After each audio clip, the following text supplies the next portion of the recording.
네, 송채경화의 레인보우 뉴스 시작하겠습니다. 안녕하세요. 저는 송채경화고요. 옆에 전광준 기자 나오셨습니다. 네, 안녕하세요.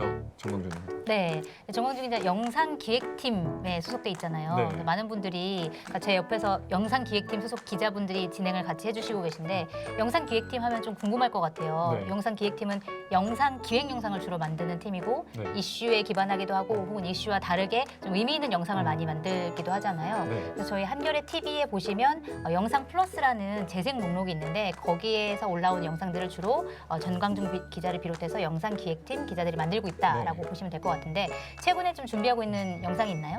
제가 주가 돼서 준비하는 영상은 아닌데 네. 일명 한겨레 박해일이죠. 저희 장필수 기자님께서 네, 한겨레 박해일 씨. 네, 네. 장필수 기자가 이제 현재 일본의 무역 제재에 관해서 이제 한겨레와 그리고 도쿄신문이라는 일본의 진보신문 기자가 같이 네. 만나서 이제 대담하는 거를 찍었는데요. 오늘. 네, 재밌을 것 같아요. 곧 출고될 거니까 좀 많이 봐주시면 감사하겠습니다. 네, 출고 예정일은 언젠가요? 곧이라고 말했는데 곧은 아닐 것 같고 한 일주일 정도? 편집하는데 시간이 예. 그렇게 오래 걸리나요? 네, 조금 걸립니다. 네, 좀 빨리 서둘러 주시길 부탁드리겠습니다. 네, 알겠습니다. 네, 영상 기대 많이 해주시고요. 오늘 레인보우에서 어떤 뉴스를 전해드릴지 간단하게 소개를 좀 해드리도록 하겠습니다. 먼저 첫 번째 뉴스는 중학교 교사의 폭언과 관련된 내용인데 한겨레 단독 기사고요. 그다음에 두 번째 기사는 한국의 일본 불매 운동이 굉장히 활발하게 벌어지고 있는데 이걸로 인해서 일본의 관광 산업이 얼마나 타격을 받을지에 대한 분석 기사 소개를 좀 해드리도록 하고요. 세 번째로는 경기도 의회가 오늘 살찐 고양이 조례를 통과를 시켰습니다. 이게 어떤 내용인지 한번 살펴보도록 하고요. 그다음에 마지막으로는 2017년에 그 노동자 6명이 숨진 굉장히 끔찍한 타워크레인 사고가 있었는데 이 사고를 낸 삼성중공업이 OECD 다국적 기업 가이드라인에 따른 중재 절차를 밟게 됐다는 소식 전해드리도록 하겠습니다. 네, 먼저 첫 번째 뉴스 소개를 해드리면요. 아까도 말씀드렸다시피 한겨레 단독 기사인데 그 서울에 있는 한 중학교 교사가 수업 시간에 지속적으로 폭언을 해서 서울시 교육청이 조사에 착수했다라는 내용입니다. 이 권지담 기자가 확보한 학생들의 진술서 그리고 인터뷰 내용을 보면 사실은 그 선생님이라는 호칭으로 불리는 그렇죠. 사람이 했다고 하기에는 믿기지 않는 네. 그 엄청난 막말들이 많은데 뭐 예를 들어서 아가리 닥쳐, 뭐 개새끼, 병신새끼, 개돼지만도 못한 놈 이런 얘기들을 학생들에게 막 했고요.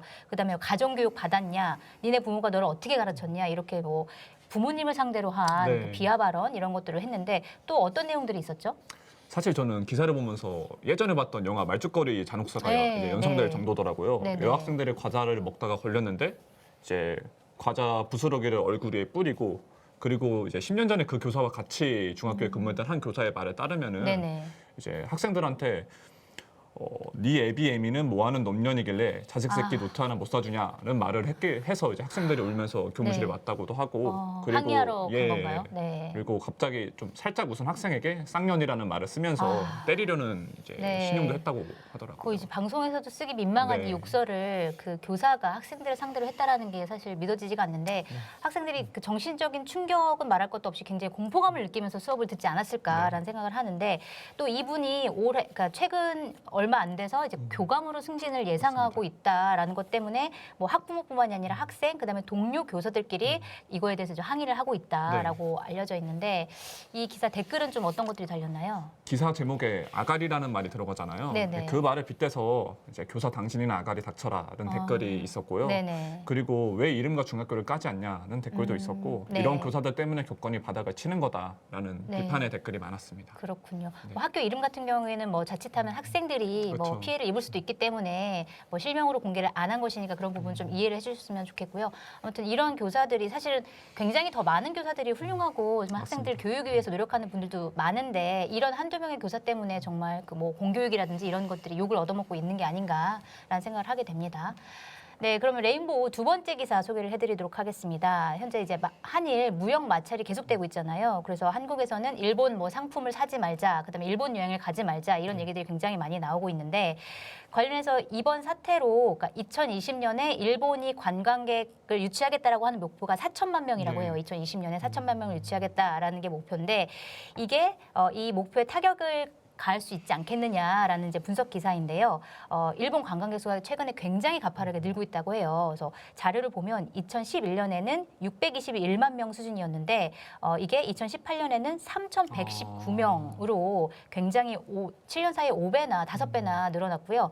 그다음에 이 소비 규모도 관광객들이 와서 돈을 쓸 거 아니에요. 이 소비 규모도 굉장히 큰데 2018년 기준으로 보면 관광객들이 일본에 와서 쓴 돈의 규모가 4.5조 엔이고요. 엄청나네요. 이게 얼마나 큰 거냐면은 일본이 주요 수출 품목이 있을 네. 거 아니에요. 이게 가장 큰 게 자동차인데 자동차의 수출 품목 한 해가 12.3조 엔이고 이 관광으로 벌어들이는 수익이 두 번째라고 해요. 4.5조 엔. 그 다음에 뭐 전자제품, 전자부품 이런 게 4.2조 엔. 이래서 굉장히 네. 큰 파이를 차지하고 있다라고 하는데 이 중에서도 일본인 관광객 중에서 4분의 1이 한국 관광객이다. 네. 그러니까 한국 관광객들이 이렇게 불매 운동을 하면 굉장히 큰 타격을 얻을 것이다라는 내용인데 지금 현재로서도 당장 뭐 관광 상품이 줄어들고 있다거나 뭐 이런 네. 얘기들이 들리고 있다고요?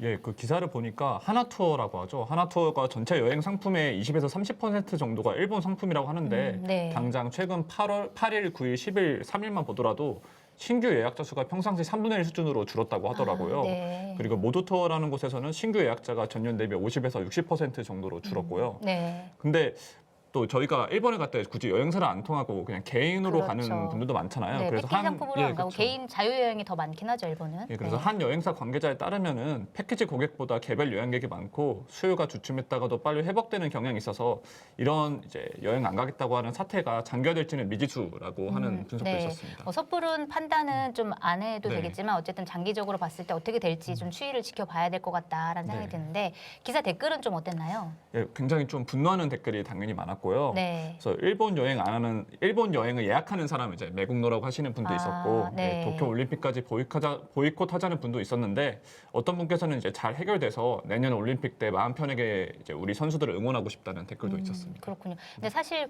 일본 제품을 쓰거나 일본 여행을 가는 사람을 비판까지 할 정도는 그냥 본인의 의지인 그렇죠. 거잖아요. 네. 본인의 자유 의지가 있기 때문에 비판까지 매국노라고까지 할 건 아닌 것 같긴 하지만 어쨌든 이 논쟁이 굉장히 뜨거운 것 같아요. 네, 불매 운동을 해야 되냐 말아야 되냐 뭐 이런 것들은 앞으로 계속 기사로도 많이 나올 것으로 예상이 좀 됩니다. 네, 세 번째 기사 소개를 좀 해드리도록 하겠습니다. 경기도 의회에서 오늘 살찐 고양이 조례라고 불리는 조례가 통과가 됐다라고 하는데 이 살찐 고양이라는 게 탐욕스럽고 배부른 기업가나 자본가를 일컫는 말이잖아요. 그렇기 때문에 이게 우리가 최저임금이 있잖아요. 최소한의 이 정도 비용은 줘야 된다. 이 정도의 월급은 줘야 된다는 건데 그것과 같이 최고임금도 우리가 상한선을 정해야 된다라는 게 바로 이 살찐 고양이법이라고 볼 수가 있는데 이게 최근에 이제 최저임금위원회가 역대 세 번째로 낮은 인상률로 이제 최저임금을 올렸기 때문에 이 최고임금에도 상한선을 둬야 되는 거 아니냐라는 목소리가 굉장히 많이 나오고 있고 이러한 흐름에 발맞춰서 경기도의회가 이런 결정을 한 것 같은데요. 이 조례의 구체적인 내용은 어떻게 되나요? 예, 도지사가 이제 결정한 건데 상하 기관장의 연봉 상한선을 최저임금에 비례해서 정하자는 겁니다. 네. 현재 최저임금의 월 이제 환산액이 2019년 기준으로 약 174만 원 정도 되더라고요. 네. 그것을 연봉으로 치면 약 2,088만 원 정도 되는데 네. 그 금액의 7배, 그러니까 약 1억 4,600만 원 수준으로 연봉을 이제 정하자는 거고. 그러니까 정부 기관의 연봉인 네, 정부 거죠? 기관의 네. 이제 임원들이나 기관장의 연봉을 그렇게 정하자는 건데 네. 물론 강제력을 가지지 않는 권고이지만은 네. 현재 연봉을 이 상한하는 곳이나 아니면 앞으로 넘는 곳에 대해서는 조심할 수밖에 없지 않을까라는 생각이 그렇죠. 듭니다. 네, 경기도지사에게 이렇게 하라라고 권고하는 내용인 것이고요. 그러니까 사실 오늘치 한겨레 사설에도 나와 있긴 한데 이 살찐 고양이 규제법은 뭐 이게 아주 굉장히 막 앞서가는 건 아니고 서구에서는 이미 100년이라는 네. 역사가 있는 이런 제도라고 하고 특히 2008년도에는 세계 금융위기가 있었잖아요. 네. 이때 이제 프랑스도 공기업의 연봉 최고액이 최저 연봉의 20배를 넘지 못하도록 네. 20배를 넘지 못하도록 입법을 했고요. 그다음에 유럽연합 같은 경우에는 은행 임원의 보너스가 급여의 2배를 넘지 못하도록 했고 미국 같은 경우에도 최고 경영자 연봉이 직원 연봉 중간값의 몇 배인지 매년 네. 공개를 하도록 하고 있고 그다음에 사실 뭐 경기도 의회뿐만이 아니라 국회에서도 관련 법이 발의가 돼 있는데 네. 이번 기회에 좀 사회적으로 많은 사람들이 좀 논의를 해서 이 법이 통과가 됐으면 좋겠다라는 네. 생각을 해보는데 이 기사 댓글은 좀 어땠나요? 댓글을 좀 보려고 했는데 네. 이제 기사가 나온 지 얼마 안 돼서 댓글은 네네. 많이 안 달렸더라고요. 그렇군요. 예. 네. 그러면 이 살찐 고양이법에 대해서 어떻게 생각하세요? 본인의 의견이라도. 사실 뭐 사기업 임원에게 네. 최고임금을 제한하는 거는 뭐 어느 정도 이제 논란의 여지가 있을 수 있지만은 네. 공공기관의 임원이나 기관장한테 정하는 거는 안 그래도 지금 심해지는 양극화를 좀 경각심을 가지자는 차원에서 좀 네. 필요하지 않나라는 생각이 듭니다. 네, 그렇군요. 이게 뭐 진보 보수 나눠서 네. 생각할 문제는 아닌 것 같고 제가 예전에 정치부 출입할 때 그 자유한국당 소속이었던 한 의원이 뭐라고 얘기를 했냐면 네. 그분 되게 보수일 거 아니에요. 그랬는데 자기는 능력 있는 사람이 많은 월급을 받는 거 네. 오케이 좋아한다. 그렇지만 그게 10배 이상 차이 나는 것은 문제가 있다고 생각한다라고 한 얘기를 들은 적이 있어요. 그렇기 때문에 이거는 뭐 정당의 문제, 뭐 진보 보수의 문제, 이념의 문제 이런 건 아닌 네. 것 같고 약간 상식의 문제가 아닌가라는 생각을 또 해보게 됩니다. 네, 마지막으로 의미 있는 기사 소개를 해드리도록 하겠습니다. 2017년에 그 거제 조선소에서 굉장히 끔찍한 사고가 있었어요. 삼성중공업이 운영하고 있는 거제 조선소에서 크레인 2개가 충돌하면서 무너진 크레인에 노동자들이 깔려서 6명이 사망하고 25명이 네. 크게 다친 사고가 있었는데 노동자 쪽에서는 이 사고에 대해서 삼성중공업이 크레인 사고에 대한 예방 대책을 제대로 세우지 않았고 그다음에 관리자들의 경우에는 작업 지휘를 소홀히 했다라면서 이제 사측의 책임, 관리자의 책임을 주장을 하고 있고 네. 사측 같은 경우에는 뭐 우리나라에서 너무나 이런 일들이 비일비재하지만 어쨌든 사고는 작업자들의 업무 과실이 네. 크다라고 이렇게 주장을 하고 있는데 지난 5월 법원에서 판결이 나왔습니다. 안전 대책을 마련하지 않은 관리자들에게 무죄를 선고한 네. 판결이 나와서 굉장히 이 판결이 맞느냐라는 비판 기사들도 많이 나오긴 했는데 어쨌든 이번 한겨레 기사는 이 사건과 관련해서 OECD 다국적 기업 가이드라인에 따른 중재 절차를 밟게 됐다. 이 사고가 이런 내용이고요. 이 법원 판결과는 별개로 국제적 기준에 따라서 이 사건을 다시 조사한다라는 점에서 좀 의미가 있는 기사인 것 같아요. 그래서 이 기사가 있는데 그러면은 이렇게 조사를 하겠다라고 결정이 네. 된 거면 다음 절차는 좀 어떻게 되는 건가요? 그 NCP라고 하더라고요. NCP. OECD 국내 연락 사무소라고 네. 다국적 기업의 가이드라인과 관련돼서 분쟁을 처리하는 실무 규규인데 현재 이제 3월에 진정서가 접수됐고 네. 6월에 1차 평가서가 나왔습니다. 1차 평가서에서 사안의 중대성을 봤을 때 노사가 이제 대화를 해야 한다라고 말을 해서 만약에 대화를 했는데 합의가 되지 않았으면은 네. 여기 NCP에서 기업 등 당사자에게 공고를 내릴 수 있다고 하고요. 권고 예. 이게 법적인 효력이나 그런 건 없지만 권고를 내림으로써 기업이 어느 정도 움직이도록 하는 네, 그런 맞습니다. 역할을 할 수 있다라는 네. 건데 그러니까 사실 이 사건 오래된 사건이긴 하지만 2년 전 사건이긴 하지만 관련 기사를 찾아보니까 굉장히 끔찍한 사고였어요. 네, 그것도 맞습니다. 하필이면 2017년 5월 1일 노동절에 벌어진 사고였고 사실 노동절은 원래 유급 휴가를 주잖아요. 그래서 네. 일을 안 하고 쉬도록 하지만 월급은 나오는 그런 날인데 여기서 굉장히 1,000명 넘는 노동자분들이 일을 했는데 대부분의 경우는 하청, 재하청 노동자들이었다라는 거고 그분들이 하필이면 크레인이 떨어진 장소가 휴게소, 네. 화장실 이런 곳이어가지고 굉장히 많은 사람들이 다쳤고 그다음에 직접 동료가 압사당하는 현장을 지켜보는 네. 사람들도 많았고 그래서 정신적인 트라우마 이런 것들을 많이 생길 수밖에 없는 상황이었는데 어쨌든 이런 사고가 첫 번째는 생기지 말아야겠고 네. 그다음에 사고가 생겼을 때 기업이 이런 것들을 적극적으로 책임지지 않으면 이런 사고는 정말 계속 끊임없이 발생할 수밖에 없는 게 아닌가라는 네. 생각이 좀 드는데요. 이 기사 관련해서 댓글은 좀 어땠나요? 출근한 지 얼마 안 돼서 댓글이 별로 없어서 그냥 역시 우리가 예. 따끈따끈한 기사를 소개하다 보니까 댓글들이 별로 없네요. 네. 그럼 본인의 의견이라도 예, 제 좀 의견이라도 말을 해보면 여론이라고 생각하고. 네. 사실 이제 법원의 판결이 굉장히 중요한 건데 네. 이 법원 판결에 대해서 저희도 보도에서 비뚤어진 법의 잣대라고 말을 했더라고요. 네. 여기 노동자분들 신호수 등 말단 직원에게만 완전히 유죄 판결을 내리고 네. 벌금 명분의 판결을 내리고 이제 임원급이나 지도 이제 하는 쪽에는 완전 네. 무죄 판결을 내렸으니까 네, 네.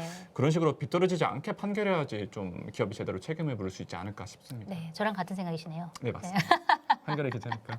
네, 네 한겨레 기자니까 굉장히 무겁게 다가오는 말이네요. 네, 레인보우 뉴스에서 소개해드릴 기사는 여기서 마치겠는데요. 저희 라이브 채팅창에 들어오셔서 말씀해주신 분들 댓글을 좀 소개를 해드리도록 하겠습니다. 네, 조용님께서 자막 바뀌었다. 굉장히 눈이 밝으신 분이십니다. 네, 감사드립니다. 요 메인 눈으로 네. 보셨고요. 이관영 80님. 첫 시청인데 반가운 분들이 있으니 앞으로 계속 볼 듯. 네, 누가 반갑다는 거죠? 선배 아니에요? 네, 네. 아마 정광준 기자도 반갑다는 얘기가 있을 거예요. 그다음에 포김님, 김보엽 앵커 화이팅. 네, 아니 제가 진행하고 있는데 왜 김보엽 기자 화이팅 하고 있는지 이해할 수 없는 댓글 앞으로 저에 대한 화이팅을 좀 외쳐주시길 바라면서 네. 그다음에 오랜만에 등장한 다시사니님, 이분이 초기에 굉장히 많이 오셨는데 오랜만에. 요새 뜸하셔가지고 굉장히 보고 싶었는데요. 정치적 목적을 가진 일본의 경제 도발 화나유라고 항상 이분 항상 유로 네, 이렇게 맞습니다. 충청도에 계신 네. 분이신지 유로 해주시는데 네 감사드립니다. 그다음에 남근님, 네 남근님 소개해 주시죠. 예, 살찐 고양이법에 관해서 의견을 주셨는데 예, 뚱냥이가 입하셨다고. 네, 뚱냥이의 의문의 일패. 예, 왜 집사가 하필이면 아니실까. 그러니까 예. 살찐 고양이라고 이름 붙여가지고 네, 이 세상의 고양이들 그런 의미 아니고요. 좀 네, 화가 나셨더라도 좀 참아주시기 바라고요. 네, 오늘 레인보우 뉴스 여기서 마치도록 하고요. 잠시 뒤에 김보엽 기자가 진행하는 뉴스룸 토크 진행이 되니까요. 많은 시청 부탁드리겠습니다. 감사합니다. 감사합니다.